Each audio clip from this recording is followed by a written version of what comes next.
The tablecloth was ivory, heavy damask, that pooled to the floor in thick, deliberate folds, and Nadia had exactly 3 seconds to decide whether it would save her life. She made the decision the way she made every decision in the past 4 years, without thinking, without breathing, by pure survival instinct. She dropped to her knees on the cold marble floor, lifted the edge of the cloth, and pulled herself beneath the table just as the dining room doors opened behind her. The marble was ice against her palms. She pressed herself flat, tucking her knees to her chest, making herself as small as she had learned to make herself whenever Marcus walked into a room.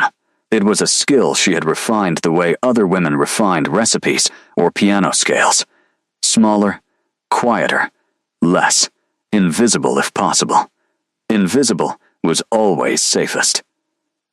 Above her, through the heavy weave of the damask, she heard footsteps. Not Marcus's footsteps, she would have recognized those anywhere. That particular weight of a man who walked like every floor owed him something. These footsteps were different. Measured, deliberate, the footsteps of someone who had nowhere to be and knew it, and was comfortable with that fact in a way Marcus had never been comfortable with anything in his life. A chair scraped across marble. Then, silence. Nadia held her breath. She had not meant to end up in this room.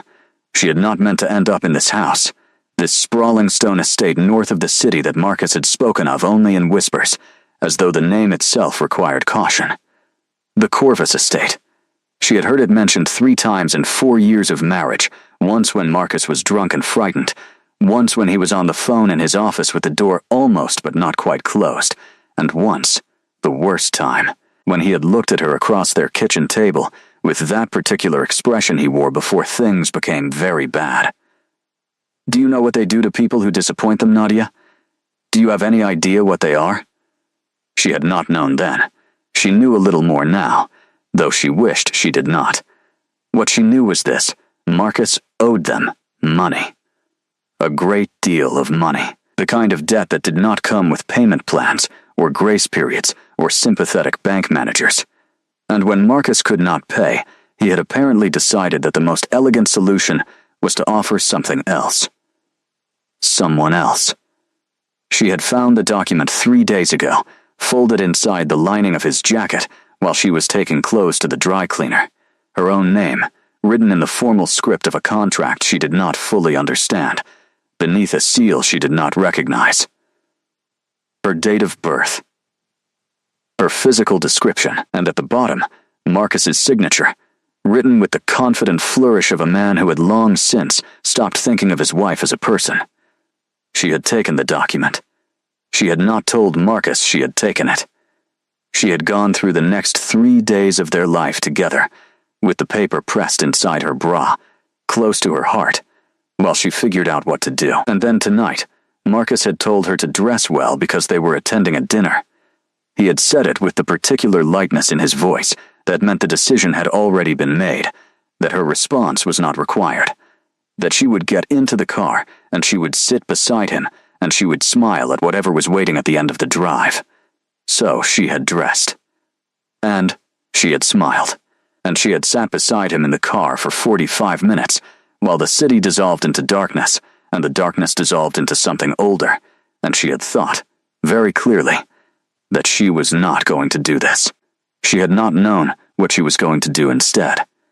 The answer, apparently, was this: hiding under a table in a room she had slipped into when the butler's back was turned, while somewhere in this vast stone house, Marcus was presumably looking for her, explaining to his hosts that his wife had gotten lost, laughing the specific laugh he used when he was frightened, and trying not to show it. She understood that laugh. She had studied it the way you studied weather patterns when you lived somewhere prone to storms. The person in the chair above her had not moved. Nadia became aware, slowly, that this was strange. A person sits down at a table generally with some purpose to eat, to read, to rest. The person above her had done none of these things. She could hear no sounds of movement, no silverware against china, no turning of pages, just the slight, almost imperceptible sound of breathing, steady and unhurried as a clock. and the smell. She noticed it the way you noticed things when all your other senses had shut down from fear, when smell and hearing took over, because you could not use your eyes. It was not cologne, though there was something expensive in it, something old, in a way that had nothing to do with age and everything to do with depth. Like stone and cold water, and somewhere beneath it, the faint iron trace of something she could not name. Her knees were beginning to ache. She was afraid to shift. Outside the dining room, she heard something that made her stomach turn to water. Marcus's voice, sharp and thin with controlled panic, moving through the corridors of the house. She could not make out the words, but she did not need to. She had heard that voice in every register it was capable of producing, and this one meant he was close, and looking, and not finding her. And the gap between not finding and finding was narrowing by the minute. Her hands were flat against the cold marble. The tablecloth moved slightly in the draft from the heating vents, lifting just enough to let in a sliver of amber light from the candelabras. In that sliver of light, she saw the shoes of the person sitting above her. Black leather. Handmade, she thought, though she was not sure how she knew that. And perfectly still, the way only someone who was not at all concerned about stillness could be still, not the rigid stillness of someone forcing themselves to stay quiet, but the absolute natural stillness of a creature for whom movement was a choice rather than a default. The chair did not move. Nadia pressed her back against the table leg and waited. Marcus's voice grew louder in the corridor, and then it stopped, and the silence that followed was somehow worse than the sound. She knew that silence. It was the silence of a door opening, of a conversation beginning that she was not present for, but would feel the consequences of regardless. She pressed her forehead briefly against the cool table leg and breathed through her nose, carefully, the way she had learned to breathe in the early years of the marriage, when breathing too loudly had its own consequences. Above her, the person in the chair still had not moved. This was becoming impossible to explain to herself as coincidence. A person who sat down at a dinner table in an empty room made no attempt to eat or read or do anything at all. And 3 minutes later was still sitting in the same position with the same quality of absolute stillness. That person either did not know she was there, or they did know, and were not reacting. And the reason for that non-reaction was something she could not calculate with the information available to her. She heard Marcus again, closer now, his voice threading through the crack beneath the dining room door with that particular pitch that meant he was being charming to someone he was afraid of. She could always tell the difference between Marcus's genuine charm and his functional charm. The genuine variety was warmer, lazier, built on an assumption that the world found him naturally appealing. The functional kind was a tool. Precise, slightly too smooth, calibrated to whatever he thought the other person wanted to hear. He was using the functional kind now. The dining room door opened. Nadia went absolutely rigid. Light flooded under the tablecloth. 2 sets of shoes appeared at the threshold, Marcus's Italian leather Oxfords, which she would have recognized blindfolded, and beside them, another pair. Older, a woman, from the shape of the heel.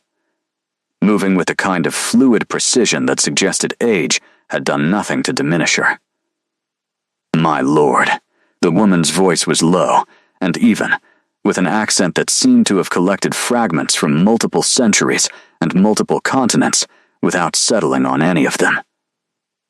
I apologize for the interruption. Our guest seems to have misplaced his wife. The person in the chair above Nadia finally moved, not much, just the slight shift of someone turning their head. When he spoke, his voice landed in the room the way certain sounds land, not loudly, but with a weight that made all other noise step back and wait. Has he? It was not a question. Marcus laughed his functional laugh. You know how it is. New place, she's not used to the layout. I'm sure she just stepped into the wrong room.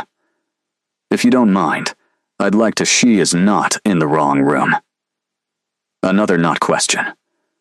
Nadia's heart was hammering so hard she was certain both of them could hear it, and then she thought, with a cold clarity that surprised her, that the man above her almost certainly could. She She did not know how she knew this. She knew it the way you knew certain things in dreams, as information that arrived without needing to be learned. Marcus's shoes stopped moving. A pause. When he spoke again, the functional charm had developed a hairline crack. "I'm sorry?" The woman's shoes turned slightly, and Nadia had the distinct impression of someone trying to manage a situation that had already begun moving in its own direction. "My lord, perhaps Victor." The single name, spoken with complete quiet. The woman's shoes went still. Marcus's shoes went still. The entire room went still in a way that rooms did not generally go still, as if the house itself had been paying attention and had now decided to listen.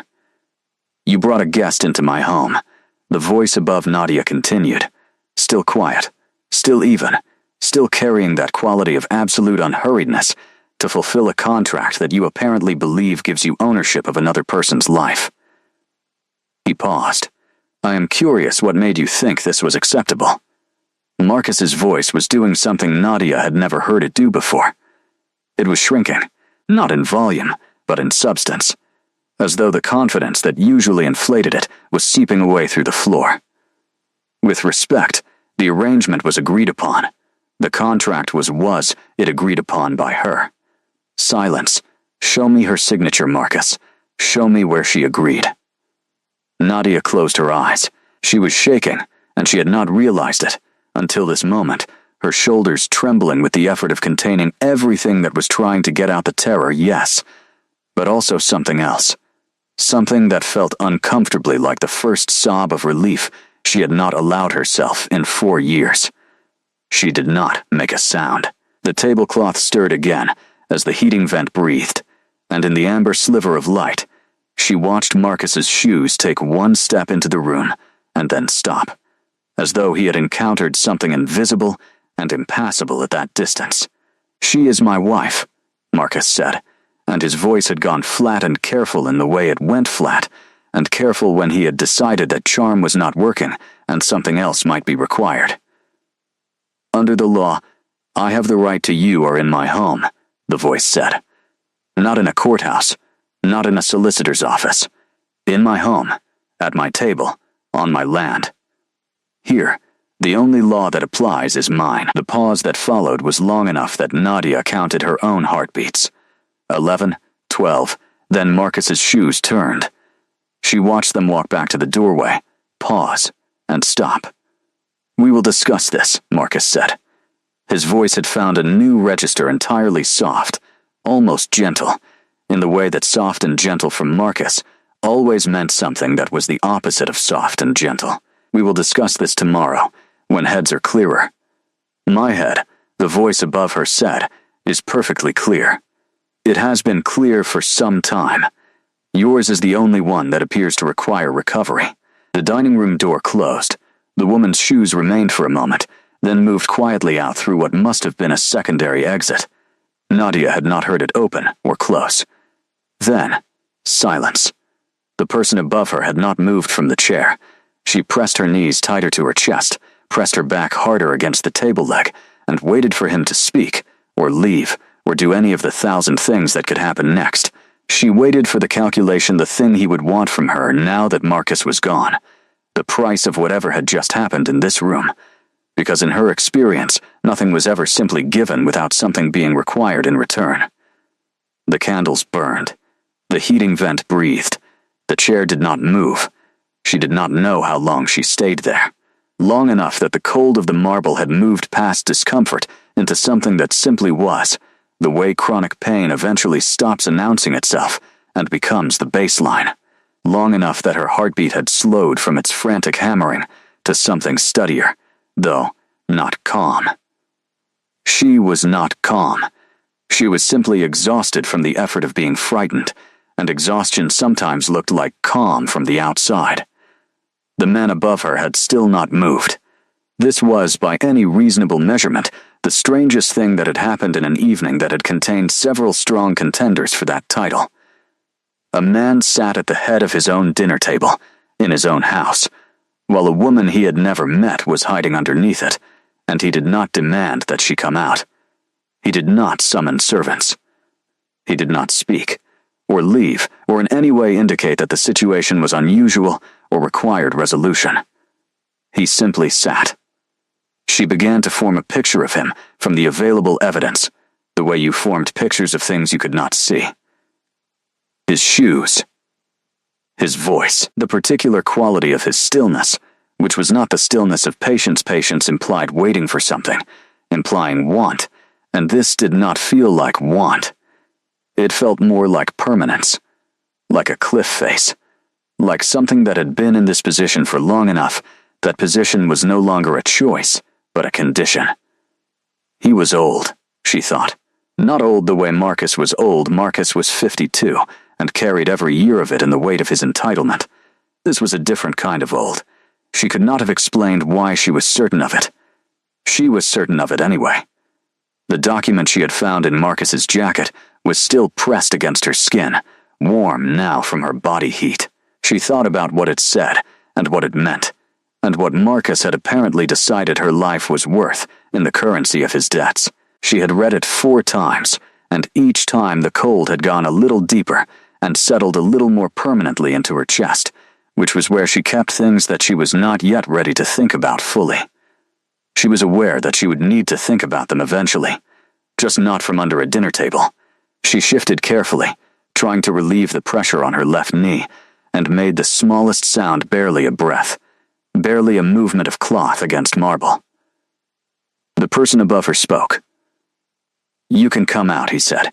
"I am not going to make you." She went still again. Her heart had begun its quick drumming. "I am aware that you are there," he continued. "I was aware when you came in. I have been aware for approximately 40 minutes, which means you have been on cold marble for 40 minutes, and I would like to state, for the record, that this was not my intention when I sat down." Nadia said nothing. She could not, yet have explained why. "My intention," he said, his voice carrying the same quality it had when he addressed Marcus, unhurried, slightly dry, with a precision that suggested he chose his words not because they were the most impressive available, but because they were the most accurate. "My intention was to eat dinner. The evening has taken a detour." A very small silence. He continued, "Your husband is currently in the East Parlor with my senior attendant, who is explaining to him that the arrangement he came here to finalize is not going to proceed. She is doing this with more diplomacy than the situation warrants. I would have used fewer words." Nadia found her voice. It came out quieter than she intended, flattened by the tablecloth. "What would you have said?" "I would have told him no." She thought about that.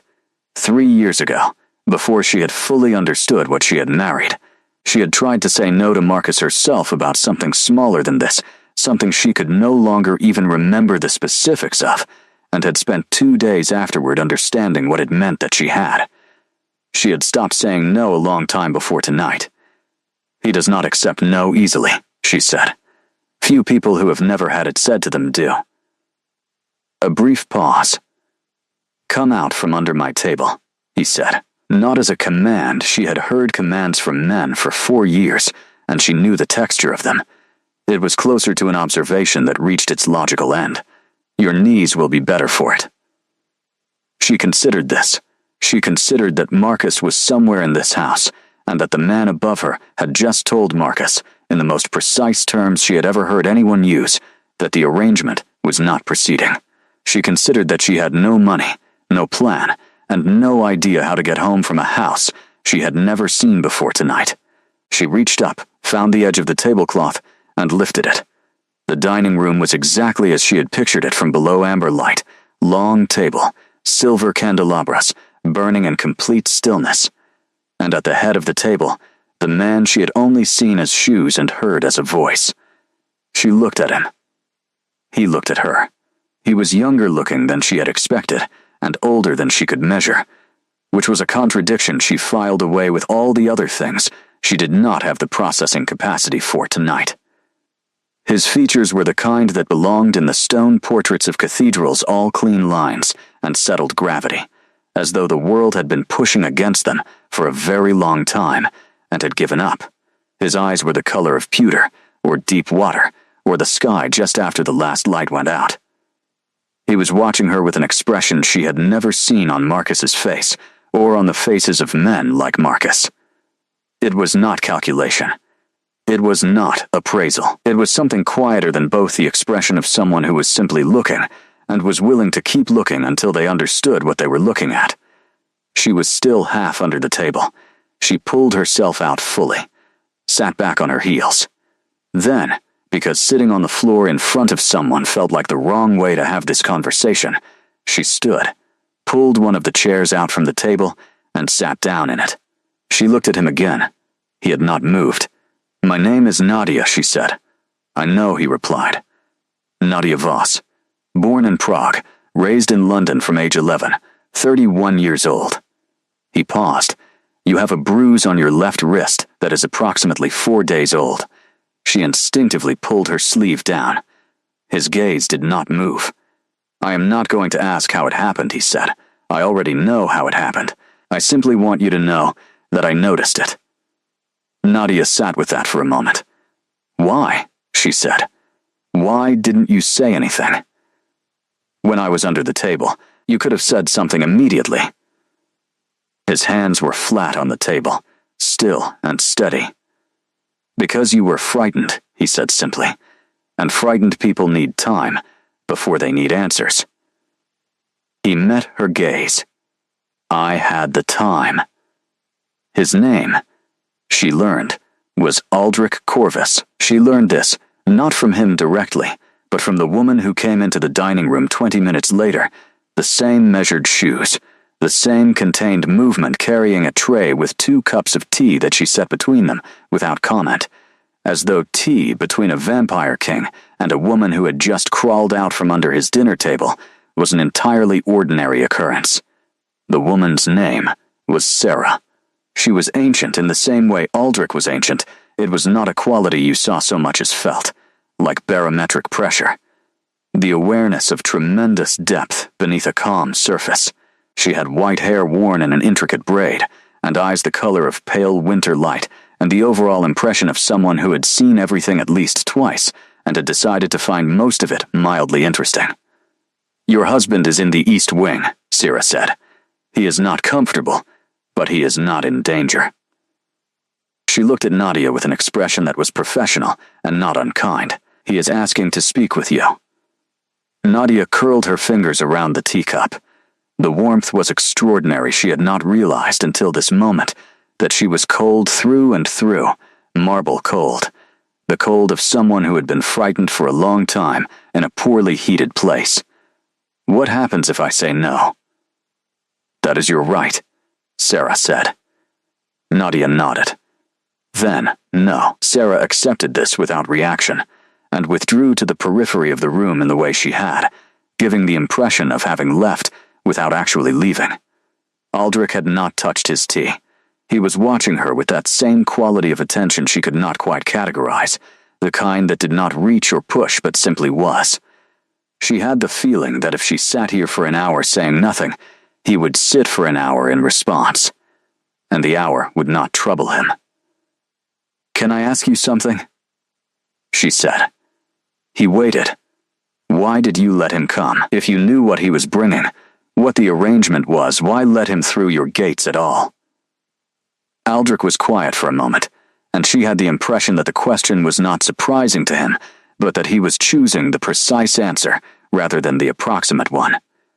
"Because," he said, "I needed to see what he would do, whether the document your husband sent was representative of his intentions, or whether it was a negotiating position.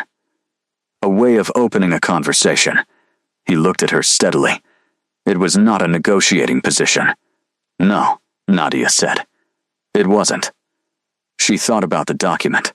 Her name at the top. Her description in the cold language of inventory.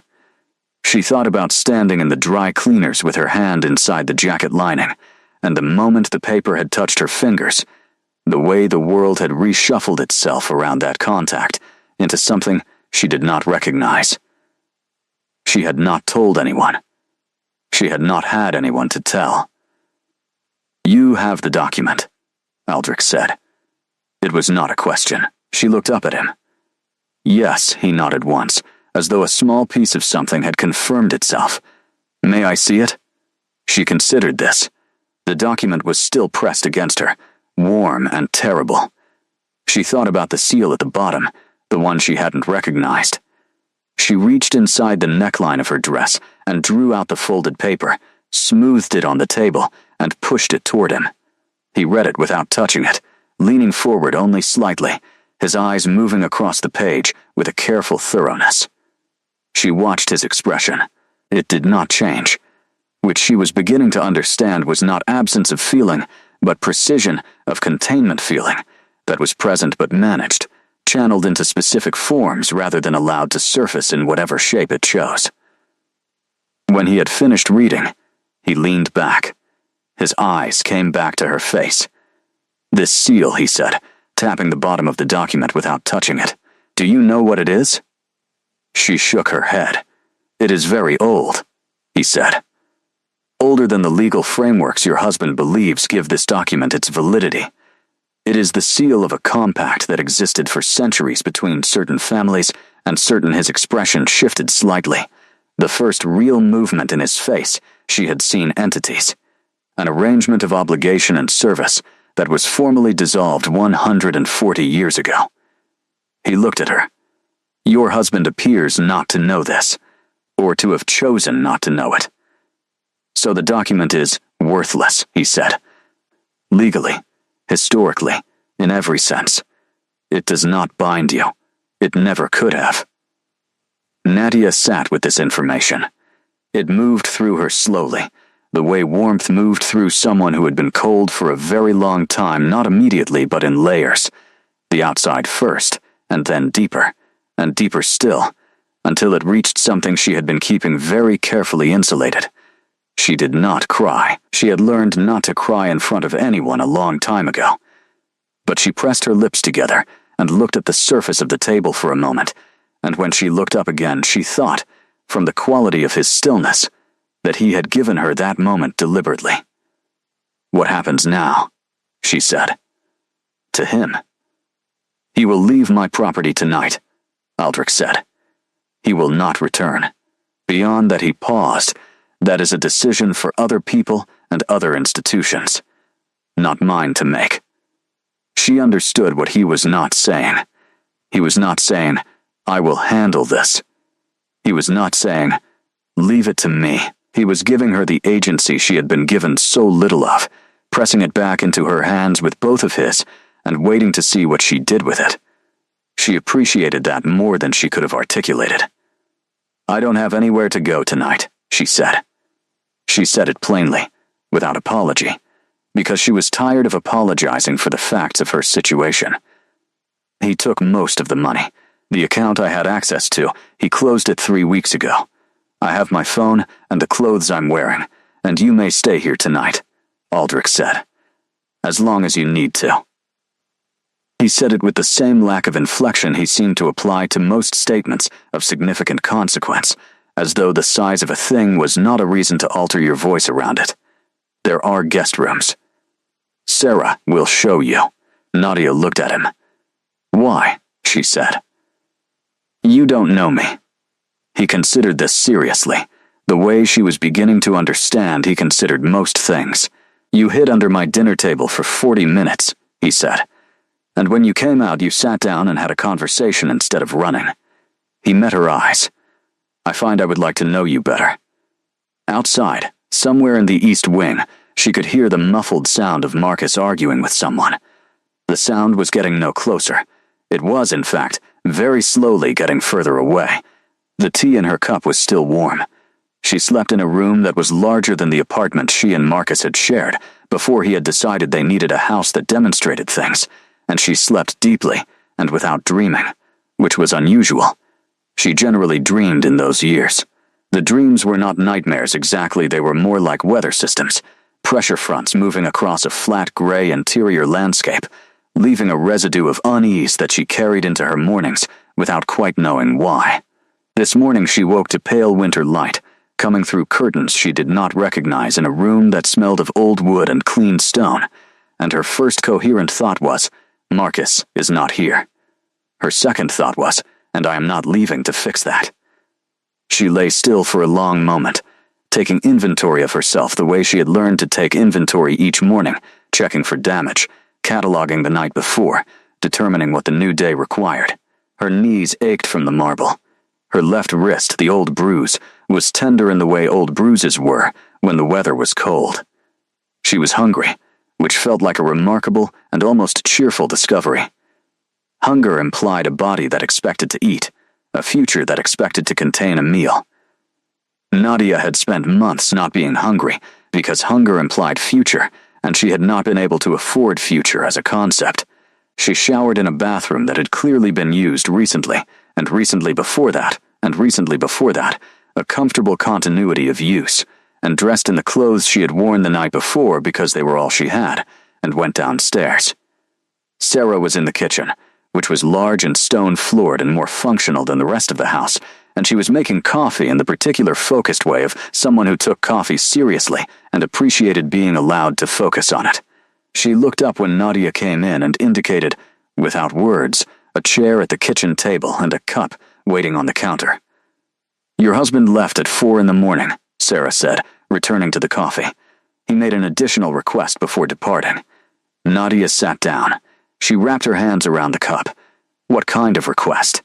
He asked for a meeting with my lord within the week, to renegotiate terms.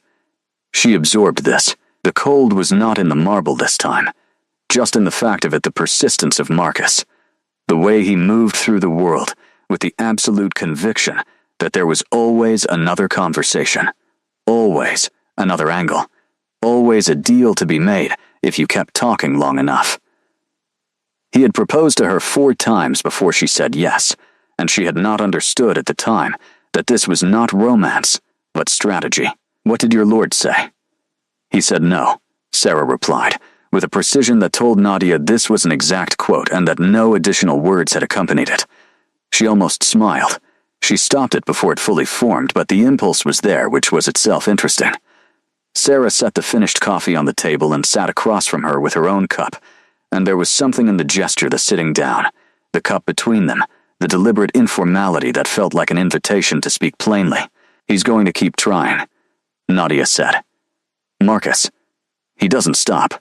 Sarah nodded once, neither dismissing this nor catastrophizing it. "He is a persistent man." She sipped her coffee. It is a quality that serves certain kinds of ambition very well. She paused. Less well when the thing you are trying to obtain has decided it is not obtainable. Nadia looked at her. "He used a seal. In the contract. My Aldrich said it was dissolved a long time ago. Does Marcus know that?"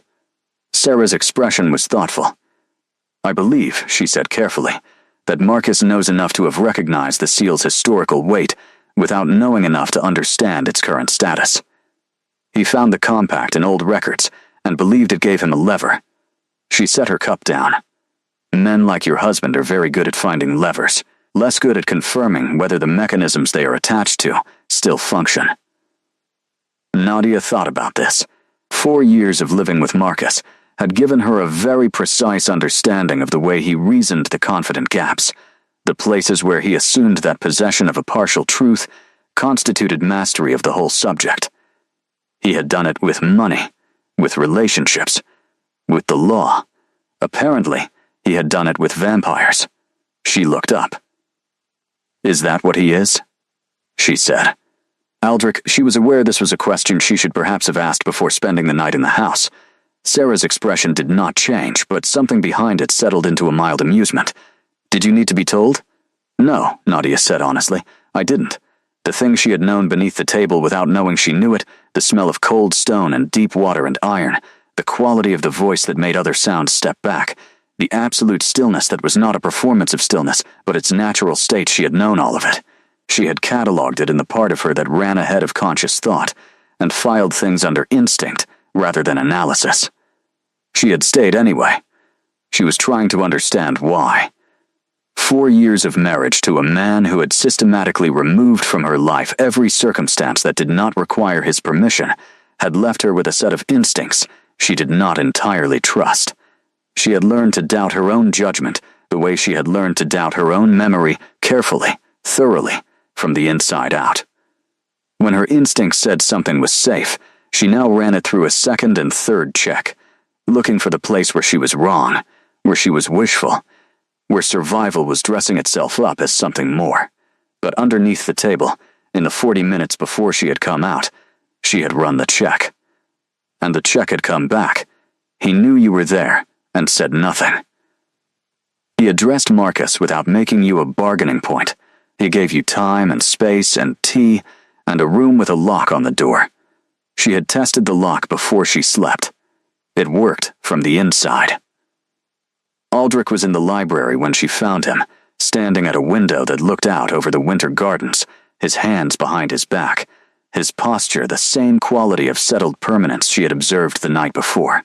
He did not turn when she came in, but she had the impression he had known she was approaching before she had decided to approach. She stopped a few feet inside the doorway. "I need to call a solicitor," she said, "to start the legal process. For the marriage." He turned then. His pewter eyes were the same in morning light, steady and deep, and carrying that quality of attention she had not yet found a word for. He nodded once. "Sarah can recommend someone," he said. "Someone not connected to any of Marcus's network." She appreciated that he understood that this was a consideration.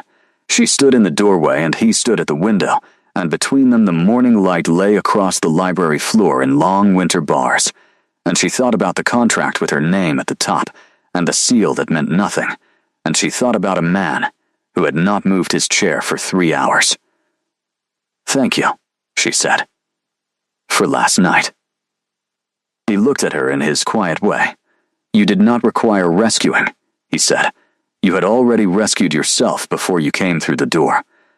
She thought about the document in his jacket lining, the 3 days of carrying it, the moment in the car when she had decided she was not going to do this. "Maybe," she said. He almost smiled. The corners of his mouth moved a fraction, just enough to suggest that somewhere in there a smile existed, and had decided to make a brief appearance. "There is breakfast," he said, "if you would like it." She stayed 3 days. Then, 3 more. She told herself it was practical. The solicitor Sarah had recommended was in the city, and required documents Nadia did not have immediate access to, and accessing them meant contacting people who were part of the life she was ending, which required the kind of careful preparation that could not be rushed. This was all true. It was also not the whole truth, but the partial truth was sufficient for the first week. By the second week, she had stopped looking for reasons. The estate had a rhythm that was unlike anything she had lived inside before. Not the performed tidiness of her married life with Marcus, where order was a statement and disorder was a threat, but something more organic, the rhythm of a place that had been inhabited for a very long time by someone who had found their own tempo and saw no reason to alter it. Things happened at particular hours, not because of scheduling, but because they had always happened at those hours, and the house had organized itself around them the way water organized itself around stone. Aldrich rose before dawn. She knew this because she was also awake before dawn now, and on the 3rd morning she had come downstairs at 5 and found him already in the kitchen with his coffee, reading something in a language she didn't recognize from a book that looked like it had not been available in shops for several centuries. He had looked up, said nothing, pushed the second cup toward her. This became a pattern. They did not talk much in those early mornings. She found, to her surprise, that this was not uncomfortable. She had spent 4 years inside a marriage where silence was never neutral. It was always either demanded or punished, always weighted with what was not being said. Silence with Aldrich was different. It was simply silence. The absence of noise, not the presence of something unspoken. She was learning to relax inside it. During the days, she worked with the solicitor by phone and email, building the architecture of her departure from a marriage that had been, she now understood, a structure with no exits intentionally designed into it. Marcus had been thorough. The money was complicated. The house was mortgaged against debts she had not known existed. The accounts had been closed and redirected. She was not surprised. Exactly, she had understood in her bones what she was dealing with, but seeing it laid out in the solicitor's careful language was different from understanding it in the body, and she moved through those first days of legal clarity with a heaviness that was not despair, but the specific exhaustion of being proven right about something you had desperately wanted to be wrong about. Aldrich did not ask about the process. He asked, occasionally, if she needed anything. Resources, contacts, information. He offered these things the way he offered everything plainly, without theater, with no suggestion that the offer created an obligation in the direction of gratitude or dependence. When she needed something, she said so. When he provided it, she said thank you. They were very clear with each other in this way, which was the cleanest form of interaction she had engaged in with another person in years, and it had a quality she could not name, but recognized the quality of being treated as someone with full and reliable ownership of herself. On the 6th evening, she found him in the gallery on the 2nd floor, standing before a portrait that covered most of one wall. The subject was a woman in the fashion of several centuries ago, dark-haired and formally composed, with the same pewter eyes. She stood with her hands at her sides in a posture that suggested she had been asked to be still and had consented, but on her own terms. "Your wife?" Nadia asked. He looked at the portrait with an expression she was still learning to read. It was always the same quality of containment, but the things being contained varied, and she was getting better at distinguishing between them. This one had the weight of something very old and mostly resolved. "Yes," he said, "a long time ago." She looked at the painted woman. She looked like someone who knew her own mind. "She did," he said. He glanced at Nadia. "You have the same quality." She was not sure what to do with this, so she looked at the portrait for a moment in silence. "What happened to her?" she said, and immediately added, "You don't have to tell me." "She died," he said, "as humans do." His voice was entirely level. She did not become he paused as I am. She did not want that. I respected her choice. Nadia absorbed this. "How long ago?" He considered. 300 years, roughly. Time becomes approximate at a certain point. He looked at the portrait. She has been gone longer than she was here. She did not say I'm sorry. She said, instead, she sounds like she was worth it. The time. All of it. He turned to look at her. Something shifted in his expression, not the fraction of a smile from the library. Something more complex. Something that had been very still for a very long time and was considering, very carefully, whether to move. "She was," he said. They stood in the gallery in the winter dark, and Nadia thought about worth and time and what it meant to choose someone, and she thought about how long it had been since she had stood near someone and felt genuinely safe. She thought about the lock on her door, testing it from the inside, the simple extraordinary fact of it working. "I should tell you something," she said. He waited. "When I was under the table, after you spoke to Marcus, and Sarah left, and it was quiet, I almost came out then. Right away." She paused. "But I didn't, because I thought, he's going to want something now. Whatever he did just now, there's going to be a price. And I waited for you to say what it was." His expression did not change, but she felt something happen in the space between them, a quality of attention that intensified without becoming pressure. "And you waited 3 hours," she continued, "and you never said it. And when I finally came out, you gave me tea and a room with a working lock, and this morning you pushed the coffee cup across without asking anything." She looked at him steadily. "I want to understand what that is," she said. "Because I'm not in a position to understand it intuitively right now. I need to hear it in plain words." He looked at her for a moment. "It is this," he said. "You have had enough people deciding what you are worth and what they are owed for it." He was quiet for a beat. "I am not interested in being another one of those people." Marcus came on a Tuesday. She had not been told he was coming, and she suspected this was because no one had known, because Marcus's particular skill was identifying the margins of arrangements and stepping through them before the arrangement had time to adjust. He arrived at the gate at midday, when Aldrich was in the East Wing in what Sarah had described simply as a meeting, which Nadia had learned could mean any number of things involving people who moved through the house without quite appearing, and conversations that happened in rooms she did not walk past. She was in the library when Sarah came to find her. "He is at the gate," Sarah said. "He does not have an appointment." She paused. "You are not required to see him.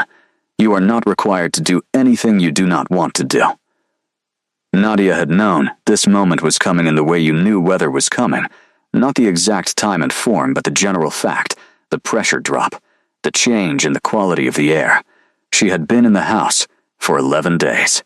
11 days of coffee before dawn, and working lunches with the solicitor and evenings that ended in the library, or the gallery, or once in the gardens despite the cold, because she had needed to be outside, and the estate's gardens were extraordinary even in winter, all clean geometry and frost-edged stone. She had also been 11 days of slowly, imperfectly, beginning to remember the dimensions of herself, not the dimensions Marcus had decided upon, the ones that had always been hers, the ones she had arrived at before he had started the project of revision. She told Sarah, "I'll see him." They met in the front drawing room, which was not the most comfortable room in the house, but was the most formal, which she had chosen deliberately. Marcus walked in looking like himself, the good coat, the particular management of his posture that communicated expensive ease. The expression of a man who had decided the best approach was warm reasonableness. He had used warm reasonableness on her many times. She knew exactly how much it weighed. He looked around the room, then at her. "You look well," he said. "Thank you," she said. She did not say the same to him. He sat without being invited to, which was also himself. Nadia remained standing, which surprised her. She had expected to sit, had expected the old reflex of making herself smaller, lower, less threatening. She stood. The surprise passed. "This has gone far enough," Marcus said. His voice was still warm, still reasonable. "Nadia, you know me. You know us. Whatever happened, whatever you think happened, we can fix it." He leaned forward slightly. "I made a mistake. I see that. The document was a business decision made in a difficult moment. It wasn't about you. It had her name on it," she said. He smiled, the functional kind. "You know what I mean." "I do," she said. "That's the problem." He studied her. Something shifted in his expression. A small and very familiar shift, the place where warm reasonableness ran out of runway, and the next register began to load. She had seen it so many times that she could feel it in her own body. An old muscle memory. The preparations beginning. "Make yourself smaller. Anticipate. Start the calculations." She noticed herself doing it, and then, with a clarity that was almost physical, she stopped. She stood in the drawing room of a house that was not hers, in clothes that were now 4 days old because she had ordered new ones but they had not arrived yet. 11 days out of a life she had lived for 4 years, and she stopped doing the things she had always done. She let the calculation run, and she looked at it, and she decided not to follow it. The silence stretched. Marcus filled it the way he always filled silences that went longer than he expected, by reaching for a larger instrument. His voice dropped. "Do you know what you're doing?" "Staying here with," he gestured around the room, and the gesture was dismissive in a very specific way, the way you gestured at things that should not need to be taken seriously. "These people. You know what they are." She met his eyes. "Yes, and you're comfortable with that. More comfortable than I was with what I knew you were," she said. Something moved across his face. Not the managed shifts she was used to, reading something less composed, something that had been waiting under all the registers for a moment of sufficient provocation to emerge. She saw it, and felt nothing, which was interesting. She had spent 4 years trying to prevent that expression, building her behavior around the prevention of it, and now that it was here, now that it had arrived, she felt nothing but a kind of flat, exhausted clarity. The door of the drawing room opened. Not with urgency. Aldrich did not move with urgency, she had observed. The way people who had never needed to rush had simply removed the setting, but with the same quiet inevitability she had come to associate with him. He came in, took in the room, took in Marcus, and stopped beside Nadia. Not in front of her. beside her. He looked at Marcus without particular expression. "Your car is at the gate," he said. "The gate will remain open for 15 minutes. Marcus stood. He looked at Aldrich. He looked at Nadia. His jaw was set with everything he was choosing not to say, which was, she suspected, quite a lot. "This isn't finished," he said. Aldrich considered this with the same attention he gave everything. "No," he said, "but you are finished here." Marcus left. She heard the front door. She heard, some minutes later, the car on the gravel drive. She stood in the drawing room with Aldrich beside her, and she did not feel triumphant or relieved or any of the things she had thought she might feel when this moment finally came. She felt tired in a clean way, the tiredness of something that had been holding a weight setting it down at last. She became aware that Aldrich was watching her. "Are you all right?" he said. She thought about it honestly. "Yes," she said. "I think I am." The night after Marcus left, she could not sleep. Not from fear this time, she checked, and it was not fear, which was notable enough that she noted it. It was something else, something with more energy in it than fear, something that moved in the chest rather than sitting heavy in the stomach. She lay in the room with the working lock and stared at the ceiling, and eventually, at 2 a.m, accepted that the ceiling was not going to resolve this for her, and got up. She went to the kitchen, started coffee, sat in the chair that had become, over 11 days, her chair in the way that things in places you inhabit for long enough quietly become yours without formal arrangement. Aldrich came down at 2:45. He looked at the coffee. He looked at her. He sat. Neither of them said anything for a while. "I keep thinking about the document," she said eventually. "Not its legal status. Just the fact of it, that he wrote it. That he found that seal and used it because he thought she stopped. Because he thought I was that kind of thing. Something transferable." Aldrich was quiet. "I knew," she said. "I knew what the marriage was. I think I knew within the first year." She wrapped her hands around her cup. But knowing, and she searched for the word accommodating. They're different things. I got very good at accommodation. She looked at the cup. "I'm not sure what I'm like without it." "You are like this," Aldrich said. She looked up. He was looking at her steadily. "You are like someone who hides under tables instead of getting into cars. Who carries documents inside her clothing for 3 days while working out what to do. Who gets up at 2 a.m. when she cannot sleep and makes coffee and sits with the question instead of away from it." She considered this. "That's a generous reading," she said. "It is an accurate one," he said. "I have had some time to observe." She almost laughed. "You've had 12 days. He looked at her with that quality she had spent 12 days trying to find the right word for, and she thought she finally had it.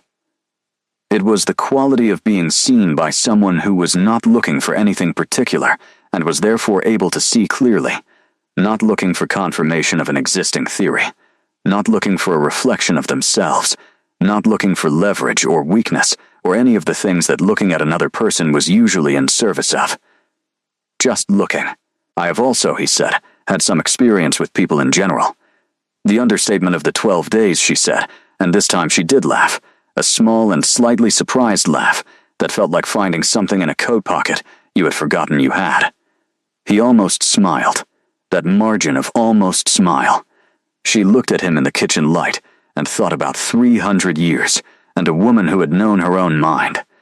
She thought about a man who had sat very still for 40 minutes because a frightened person needed time before they needed answers. She thought about the kind of patience that was not strategy, but nature, that came from being old enough to understand the difference between things that required action and things that required only presence. "What was her name?" she said. "Your wife."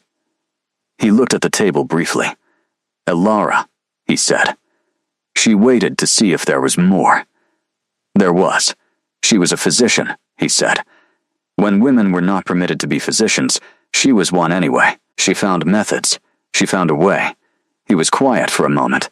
She would have found the document in Marcus's coat within the first week, and she would have left immediately with considerably less hesitation. Nadia considered this. Was that a comparison? Possibly, he said. You lasted 4 years. I stayed, she said. That's not the same as lacking the ability to leave. I know, he said. I am not judging the staying. I am observing the leaving. She looked at him. Why does the leaving matter to you? He was quiet for a moment. That was not evasion, but the genuine search for precision. Because, he said, I have watched a great many people remain in circumstances that diminished them, because the capacity to leave to look at something that is not right and decide that the fact of its established presence is not sufficient reason to endure it is one I have found remarkable each time I have observed it. He met her eyes. And because you did it here. In this house. Where I was able to see it, the kitchen was very quiet. Outside, the wind had come up and was moving through the winter gardens with a sound like paper. She thought about what he was saying, and what he was not saying, and the distance between them, and what it would take to close it. She thought about Alara, 300 years gone, who had known her own mind. She thought, I know my mind too. I am simply relearning where it lives. She wrapped both hands around her cup and looked at him across the kitchen table and said, very plainly, I am not ready yet. For whatever this is that is happening between us, I need more time. He nodded. He said it so simply that the word had no underside. All right, no conditions, she said. No timeline. None, he said. She looked at him. You're very easy to be around, she said. It's disconcerting. I have been told, he said, that I become easier with familiarity. She thought about that for a moment. Is that an argument for familiarity? She said. He looked at her with the almost smile. It is a fact, he said. What you do with it is entirely your own decision. She finished her coffee. He finished his. Outside, the wind moved through the frost-edged gardens, and the house settled around them with the comfortable creaking of something that had been standing for a very long time and intended to continue standing. She went back to bed at 4. She slept without dreaming. The divorce took 4 months. Marcus contested it.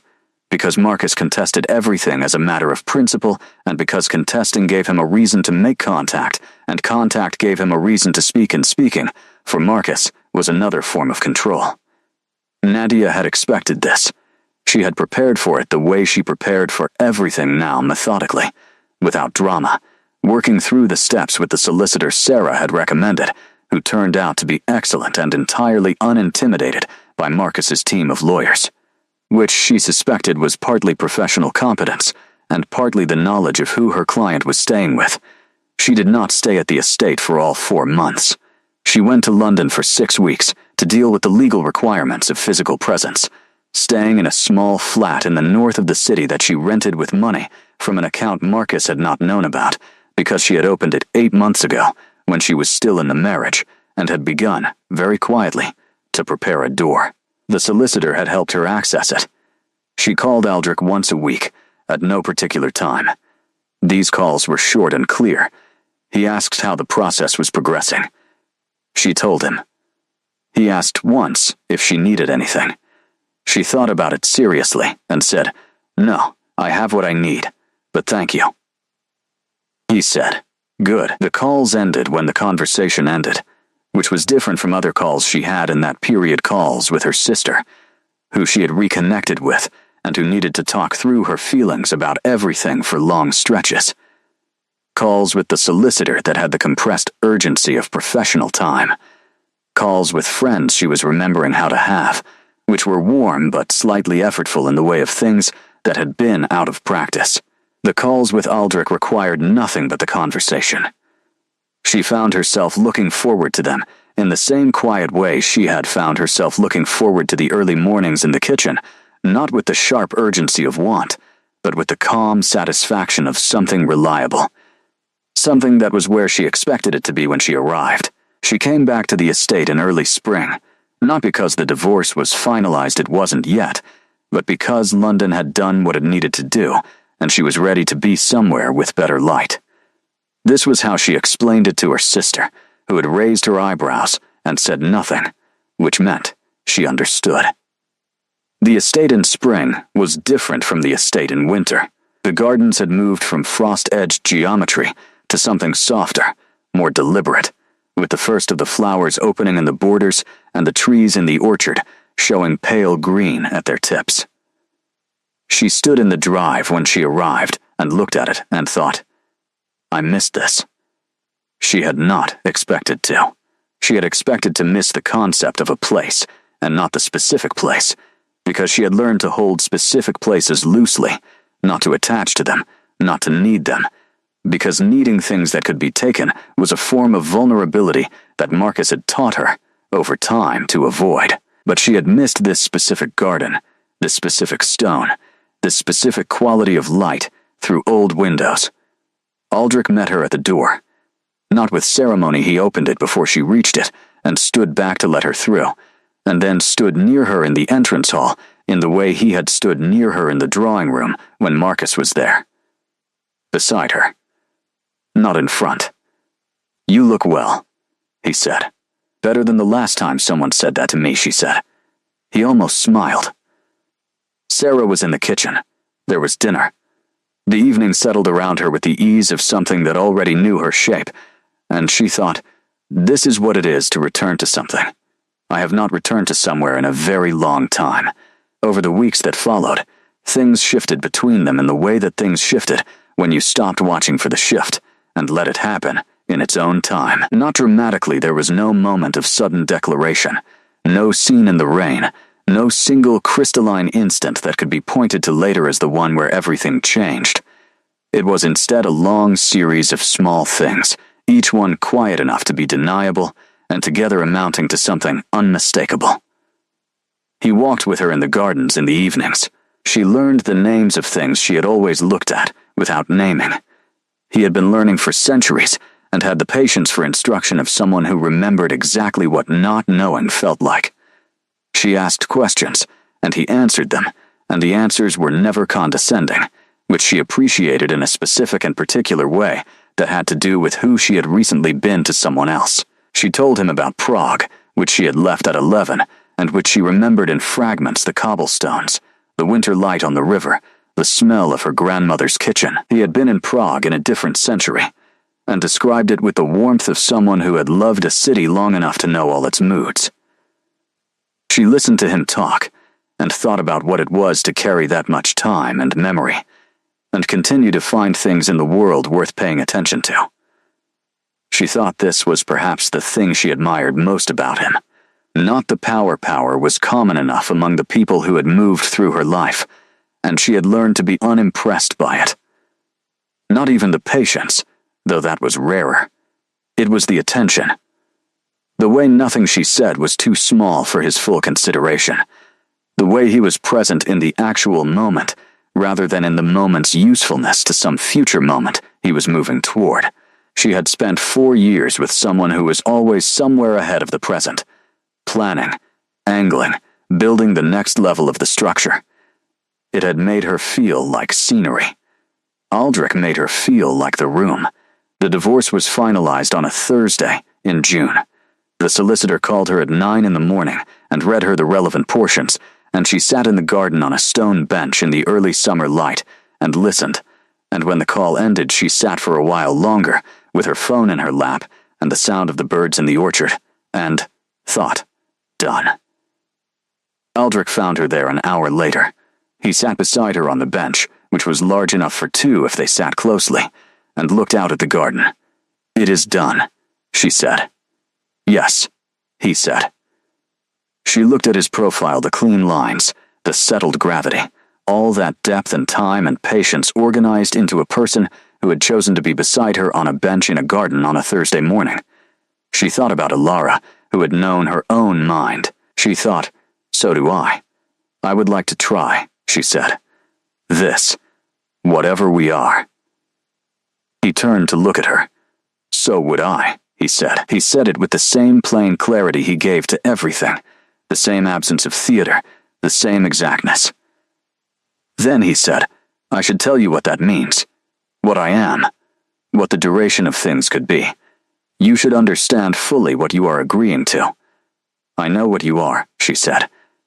You know the word, he said gently. There is more to know than the word. Then tell me, she said. I'm not in a hurry. He almost smiled, and this time it went further than almost it completed itself. Quietly, at the corners of his eyes and the edge of his mouth, and she understood that this was rare, and felt the specific warmth of things that were rare and had been given to her. I have, he said, a considerable amount of time in which to tell you. She leaned back against the bench. Good, she said. Start anywhere. She learned things in stages, the way you learned things about people, not in a single scheduled disclosure, but in the continuous accumulation of ordinary moments that turned out to contain information. She learned that he did not sleep in the way she slept. He rested long periods of profound stillness that served the function of sleep without its vulnerability, and during the night hours when she sometimes woke and lay listening to the house, she would become aware of him somewhere in its depths, present and awake in the way old houses were present and awake, a quality of inhabited watchfulness that she found, to her own surprise, settling rather than unsettling. She learned that he ate, though not frequently and not as she ate food, was something he consumed out of aesthetic appreciation rather than need, which explained, she thought, why the kitchen's coffee was always extraordinary. He had several centuries to develop opinions about coffee. She had found that opinions developed over centuries tended to be both very fixed and very well founded. She learned about the court, the network of old families and older obligations that had organized itself around him over the centuries, that required his attention in the way large and complicated things required attention, not constantly but with enough frequency and consequence that she could see the weight of it on his shoulders in the particular evenings when he came back from meetings that had gone long. She had recognized the shape of that weight. She had seen it before. On one of those evenings, she found him in the library standing at the window with his hands behind his back in the posture she associated with whatever he did when he needed to be somewhere without an audience. She came in and did not speak. She sat in one of the chairs by the fire. After a few minutes, he turned and looked at her. The southern houses again, he said. She nodded. Do you want to talk about it? He considered. No, he said. But I would like you to be here. She stayed. This became a pattern too, a different one from the morning coffee pattern, the evening pattern, the one about presence rather than conversation. She had not known until she was inside it that there was this whole category of comfort she had never had access to. The comfort of someone who simply wanted you in the room, not for what you would say or do or provide, but because your being there was itself the thing that helped. Marcus had never wanted her in a room. He had wanted her performance in a room, which was different. She understood the difference now with the precision of someone who had lived both and could make the comparison directly. In August, 4 months after she had returned, and 10 months after the night under the table, she met the court. Not formally, not the presentation that Marcus had apparently been building toward. Not anything with ceremony, or thrones, or Gothic architecture designed to make a point. It was a dinner. 6 people, old families that Aldrich trusted enough to introduce in an informal setting. She dressed carefully, and was ready at the right time, and sat at a table, and had a conversation. They were curious about her in the way very old creatures were curious about things thoroughly, and without rushing the process. They asked her questions that were careful and pointed, and occasionally designed to find edges, and she answered them clearly and without apology. When one of them, a woman who looked 35 and had been alive for 6 centuries, asked her what she thought she was doing here, with him, she considered the question seriously. I'm learning the difference, she said, between being in a room because someone wants something from me, and being in a room because I want to be there. The woman looked at her for a moment. Then she looked at Aldrich. She has a point, she said. Aldrich said, I know. The dinner went well. She did not think about this too much, because she had learned that thinking too much about things going well was its own form of superstition. It went well. She had been present and herself, and it had been enough. She filed this information and moved on. The seasons moved, summer into autumn into the beginning of winter again, the year completing its circle, and she was inside it fully now, inside the house, inside the life that had grown up around her without her noticing it grow, inside something she did not yet have a word for, but that had the quality of permanence.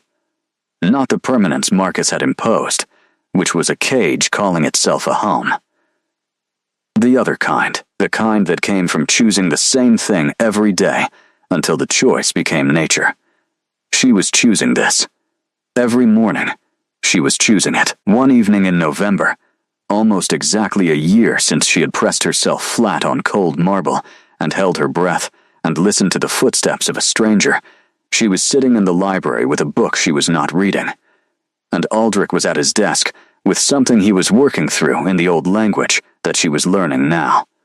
Slowly, with the help of dictionaries that predated the printing press. She set the book down. "I want to tell you something," she said. He looked up. "I have been thinking," she said carefully, because she had decided she was going to say this clearly, without circling it or softening it or packaging it in the protective material of humor or qualification. "I have been thinking about what you told me. In the summer. About duration. About what you are, and what it would mean." He was very still. "I have been thinking about it seriously," she said.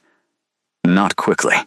Not because of anything except because I wanted to understand what I was considering before I said anything about it.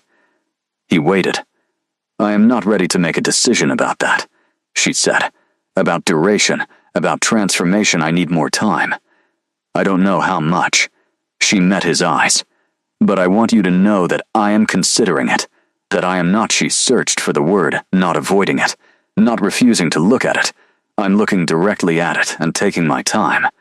Something in his expression moved that slow, deep movement she had come to know, the movement of things that did not surface quickly, but when they surfaced completely. "That is all I would ask," he said. She nodded. "Also," she said, "I am in love with you."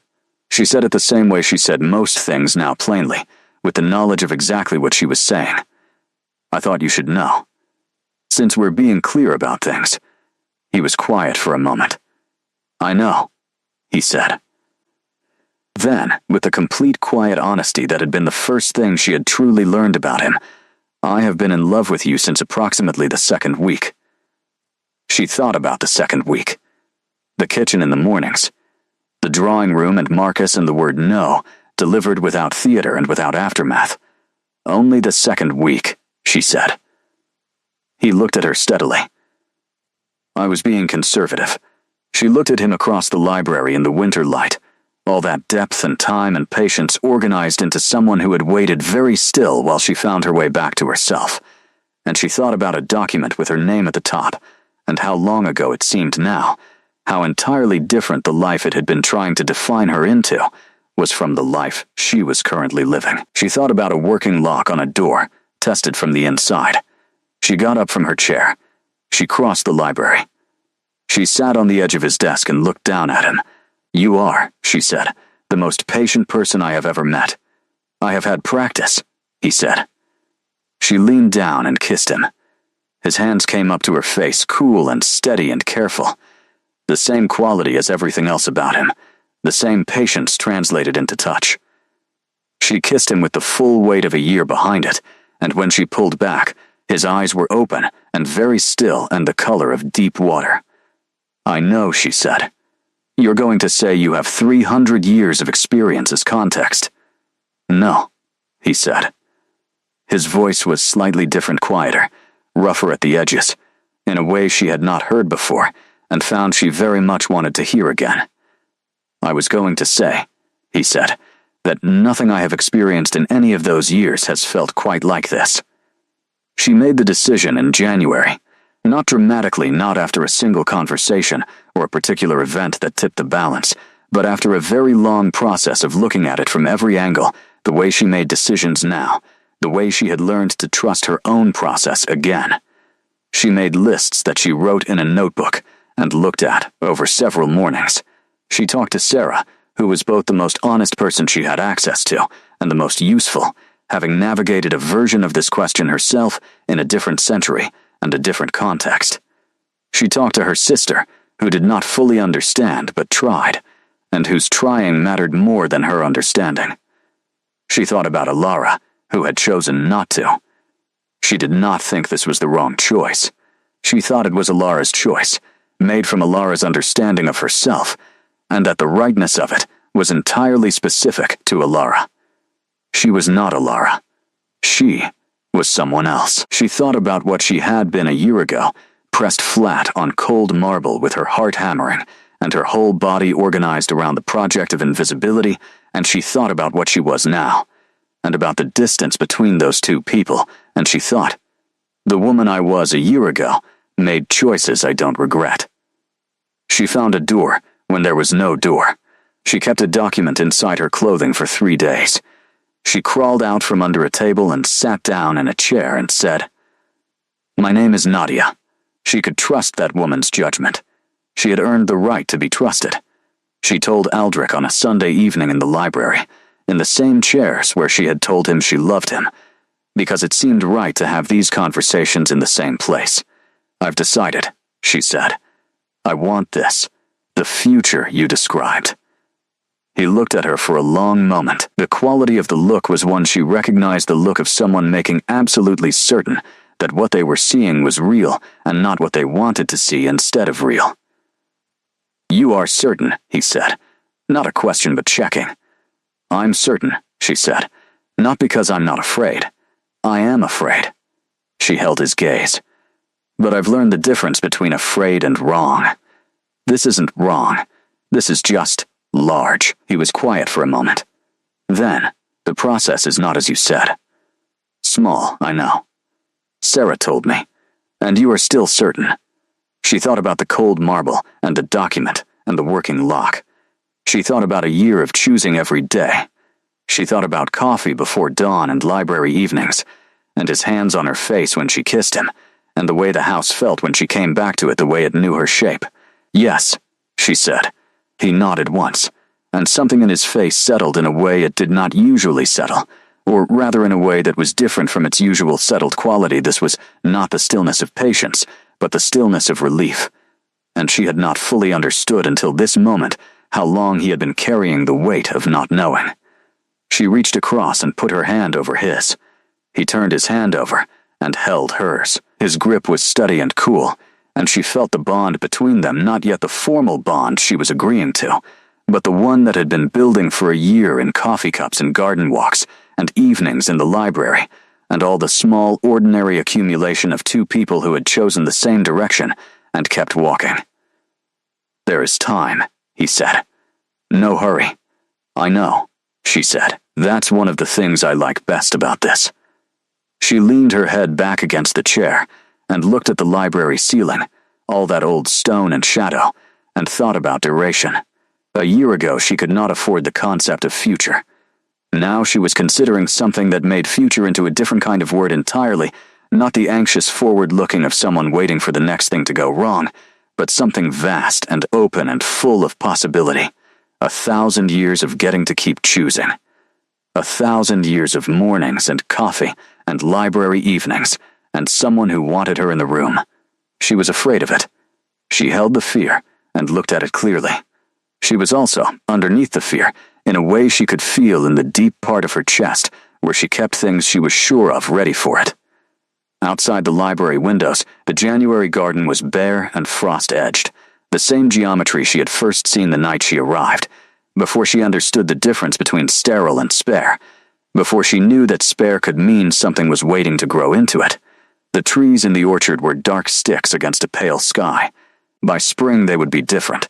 She had learned to trust spring. "You were right about one thing," she said. He looked at her. "You said you become easier with familiarity." He waited. "You do," she said. But also she paused, finding the right shape for it. "You become more. The more familiar, the more you are. Most people become less. You keep getting to be more." He looked at her in the quiet way he had, and she watched the almost smile arrive and complete itself, and stay longer than it usually stayed. "I could say the same of you," he said. She thought about the woman under the table and the woman in this chair, and the long, complicated distance between them, and everything that had happened in that distance. And she thought, "Yes, that is what I have been doing this whole time. Becoming more." She squeezed his hand. He squeezed back. The library was warm, and the winter was outside where it belonged, and somewhere in the estate the old house was going through its familiar evening rhythms, its comfortable creaking and settling, the language of a place that had been lived in for a very long time, and expected to continue. She fit inside it now. She could feel the way she fit, the specific shape of the space that had grown around her over the course of a year, shaped by her presence, shaped by her choosing to stay. She thought about 40 minutes on cold marble, listening to measured footsteps and breathing in the smell of cold stone and deep water. She thought about the amber sliver of light and the shoes that did not move. She thought about crawling out and sitting down and the extraordinary luxury of a cup of tea placed between two people with no condition attached. She had found the door when there was no door. Everything since had been walking through it. The fire settled in the grate. Outside, the frost deepened, and the bare trees held their ground, and the January stars appeared, one by one, through the long windows of the house. Aldrich's hand was steady in hers. She was not afraid of the quiet. She had not been afraid of the quiet for a very long time. She was going to have an extraordinary amount of time. She intended to use every year of it.